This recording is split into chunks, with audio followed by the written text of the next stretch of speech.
नमस्कार, मैं अंजना और आप देख रहे हैं सम्यक महाराष्ट्र न्यूज। आइए रुक करते हैं आज की बड़ी खबर पर।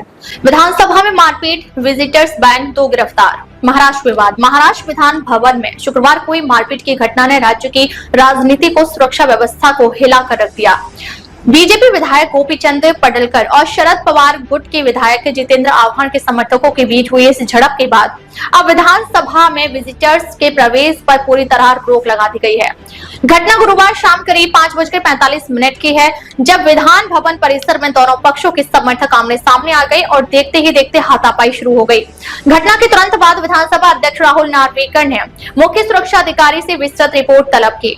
साथ ही सुरक्षा और व्यवस्था को लेकर सख्त कदम उठाते हुए नई गाइडलाइंस जारी की गई। अब विधान भवन में केवल मंत्री, विधायक, उनके अधिकृत निजी सचिव और सरकारी अधिकारी ही सत्र के दौरान प्रवेश कर सकेंगे।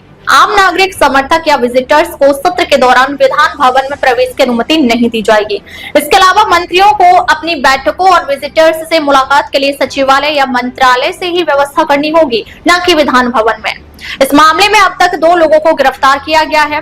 नितिन देशमुख यानी आव्हाड समर्थक और सर्जे राव टकले यानी पडलकर के चचेरे भाई, दोनों पर विधानमंडल परिसर में बिना अधिकृत पास के प्रवेश करने और विशेषाधिकार का उल्लंघन करने का आरोप है।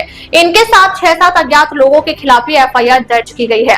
अध्यक्ष नार्वेकर ने स्पष्ट किया कि अब से विधायकों को अपने साथ आने वाले व्यक्तियों के व्यवहार के लिए जिम्मेदार ठहराया जाएगा। यदि कोई समर्थक अनुशासनहीनता करता है तो संबंधित विधायक के खिलाफ भी कार्रवाई की जाएगी। घटना के बाद गोपीचंद पडलकर और जितेंद्र आव्हाड दोनों ने सदन में खेद व्यक्त किया। हालांकि उन्होंने घटना को दुर्भाग्यपूर्ण बताया, लेकिन इसकी गंभीरता को देखते हुए विधानसभा अध्यक्ष ने इस विषय पर स्थायी और सख्त कदम उठाने का निर्णय लिया। इस घटना के बाद अध्यक्ष ने संसद की तर्ज पर विधानसभा में एक आचार समिति गठित करने की घोषणा की। यह समिति जरूरत पड़ने पर सदस्यों को अयोग्य घोषित करने के अधिकार भी रखेगी। समिति का गठन 1 सप्ताह के भीतर होगा और इसके अधिकार क्षेत्र में विधायकों की नैतिक जिम्मेदारियों की निगरानी शामिल होगी। अब मानसून सत्र के बाद अगला सत्र, शीतकालीन सत्र 8 दिसंबर से नागपुर में आयोजित किया जाएगा। नए नियम वहीं से प्रभावी रूप से लागू होंगे और विधानसभा की कार्यवाही में पहले से अधिक अनुशासन और नियंत्रण की कोशिश की जाएगी। राजनीतिक असहमति के बीच हिंसा जैसी घटनाएं लोकतंत्र की मर्यादा को ठेस पहुंचाती हैं। महाराष्ट्र विधानमंडल की यह घटना बताती है कि अब सिर्फ सदन के भीतर ही नहीं बल्कि सदन के बाहर के व्यवहार पर भी सख्ती से नजर रखने की जरूरत है। नई व्यवस्था में केवल जिम्मेदार प्रतिनिधियों और अधिकारियों को ही प्राथमिकता दी जाएगी। अब तक के लिए बस इतना ही। फिर मिलते हैं एक ऐसे ही बड़ी खबर के साथ। तब तक नमस्कार और देखते रहिए सम्यक महाराष्ट्र न्यूज।